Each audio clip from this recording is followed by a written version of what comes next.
Assalamualaikum warahmatullahi wabarakatuh. Di video ini saya akan menerangkan tentang edukasi, keamanan, dan keselamatan kerja dalam perdagangan.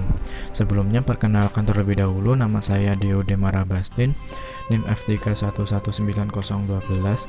Dosen pembimbing saya Dr. Sumardiono SKM MKes, Prodi D3 Manajemen Perdagangan, Fakultas Ekonomi dan Bisnis, Universitas Negeri 11 Maret.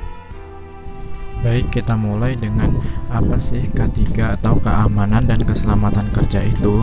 Jadi K3 adalah suatu sistem program yang dibuat bagi pekerja maupun pengusaha sebagai upaya pencegahan timbulnya kecelakaan kerja dan penyakit akibat hubungan kerja dalam lingkungan kerja dengan cara mengenali hal-hal yang berpotensi menimbulkan kecelakaan kerja.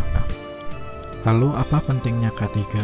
Jadi K3 sangat penting di dalam perusahaan baik produksi maupun perdagangan karena dapat menyelamatkan karyawan dan juga perusahaan.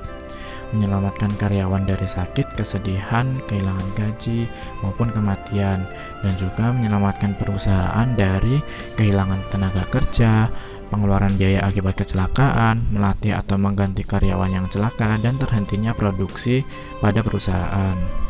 Selain perusahaan yang bekerja di bidang produksi, K3 juga penting di dalam hal perdagangan. Contohnya adalah dalam pengangkutan produk. Nah, dalam pengangkutan produk seperti itu biasanya kita memakai kontainer atau alat-alat berat lainnya yang juga harus dikendalikan dengan K3 agar tidak terjadi adanya kecelakaan. Lalu bagaimana penerapan atau upaya pengendalian K3 itu? Jadi salah satu penerapan pengendaliannya adalah dengan hierarki pengendalian risiko. Apa itu hierarki? Hierarki adalah susunan hal atau urutan dan tingkatan.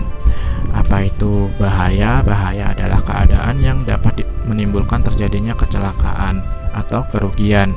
Dan apa itu resiko? Resiko adalah kemungkinan kerugian atau kecelakaan yang dapat terjadi.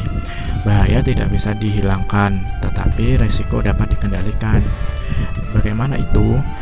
Proses pengendalian risiko bahaya ada 5 elemen. Yang pertama ada eliminasi, yaitu menghilangkan suatu bahaya dari sumbernya.